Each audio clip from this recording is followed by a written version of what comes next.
Hi guys.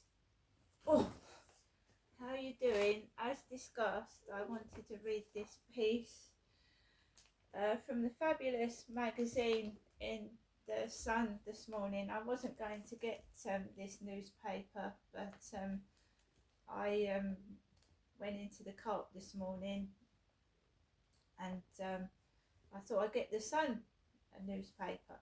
So my husband of 15 years was a paedophile. This is a piece in the Sun, and it's by Donna Smiley. Real life story. Hearing the phone ring, I had no idea that what happened next would blow my world to pieces.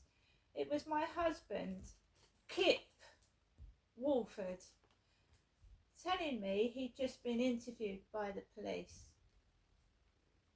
insisting it was a misunderstanding that had been blown out of proportion.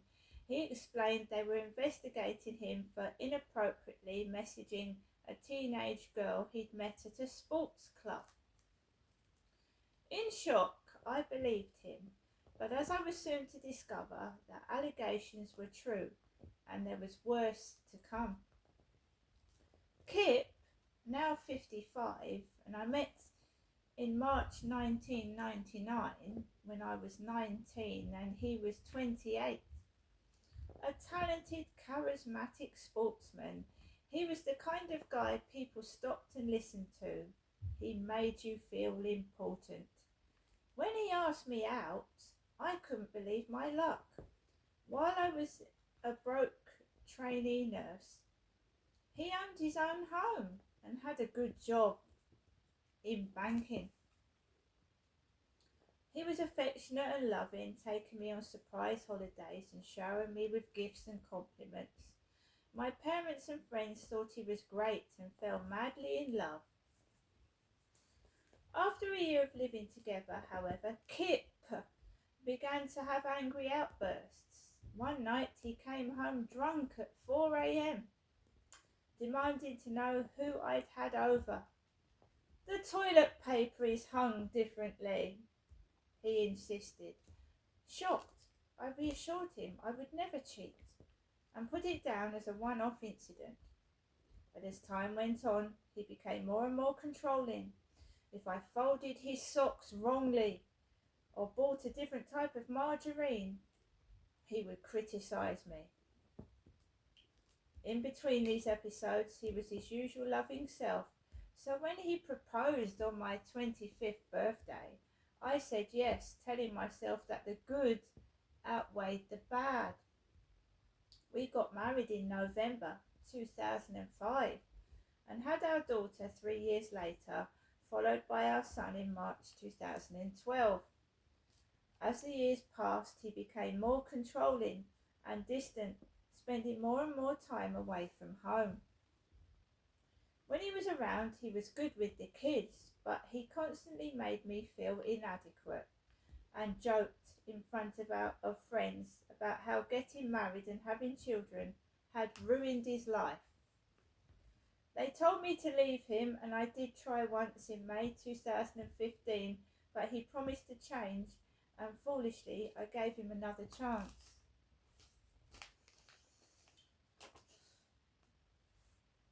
I sat in stunned silence. Kip kept texting me, insisting he was innocent, until I blocked him. We muddled along until just 2 months later, in July 2015, when he phoned to say he was being investigated by police. I told myself it couldn't possibly be true, as he'd never shown any signs of being interested in young girls. 3 days later, we were called to a committee meeting at the club about the allegations. I assumed it would clear everything up and Kip would be exonerated, but instead we were told the girls' parents had emailed 9 pages of transcribed messages between them. I was handed the transcript and almost vomited. Kip had been texting her late at night saying things like, "I'd love to be off work today with a little hottie like you," and asking to massage her. In the girl's replies, you could sense her awkwardness. She was obviously trying to shut it down and get him to leave her alone, saying things like, "I've got to go to school now." Jumping to my feet, I raced outside with Kip following me. As I got in the car, I screamed at him that he sounded like a paedophile and not to come home. But at our house, I sat in stunned silence, trying to make sense of it all. Kip texted me long messages insisting he was innocent until I blocked his number. Telling our children, who were then aged 6 and 3, that their daddy had done something bad and couldn't live with us anymore was devastating.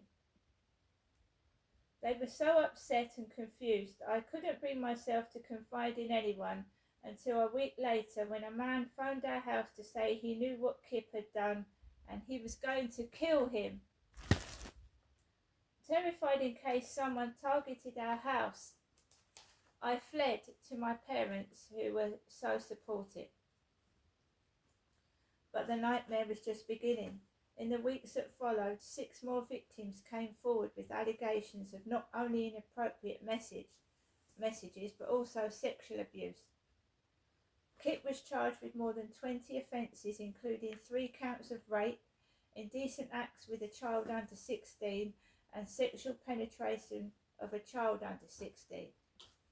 The girls were aged 11 to 17, and the accusation spanned 7 years. One allegation was that he had raped a 16-year-old girl in our home while I was away. Thinking of how frightened and alone those brave girls must have felt broke my heart. I didn't doubt them for a single second. Trawling through my memories for anything I might have missed, I blamed myself, even though I was sure there were no signs. The thought of having shared a bed with him turned my stomach, and I wondered if the only reason he'd married me was to keep up appearances as a devoted husband and father. Unbelievably, despite the fact he was facing sexual abuse charges, he applied for unsupervised visits with our children, and I had to endure endless court hearings before I was finally awarded sole custody. In October 2017, Kip appeared in the County Court of Victoria. He pleaded not guilty to all charges, meaning his victims had to testify. The following March, he was convicted of 21 offences, including indecent acts with a child under 16 and the rape charges. The judge sentenced him to 14 years in jail with a non-parole period of 11 years. I attended court for the closing arguments, the verdict and the sentencing, and my heart went out to those young girls as I imagined what they'd been through. What chance did they stand against Kip, who was 6'3" and well built? Staring at the man I once loved, he looked more angry than remorseful. In June 2019, the children and I moved to a different state for a fresh start, and I began studying criminology. It took a lot of counselling and support before I stopped blaming myself and believed my therapist when he said that I was a victim too. 4 years later, I became a volunteer with a domestic violence charity. I also decided to write a fictionalised book based on what happened, called Now I See You, to serve as a warning to other women not to fall into a similar trap. I think of those girls he abused every single day and pray they have found some peace. My children are now 16 and 13 and thriving. They know their dad did something horrendous and is in prison, but they've chosen not to know the full details. The court mandated no contact with Kip until they're adults, and it will be up to them if they want to see him. I'm with a loving new partner, a colleague I grew close to after our divorces, who's helped me realise what a healthy relationship is supposed to be like. And through him I've learnt to trust again. I want to warn others who Kip is and what he's capable of. I don't want anybody else to go through what his victims did. And Now I See You by Lauren Trevans is available to buy now at amazon.co.uk. Horrific. She married a paedophile.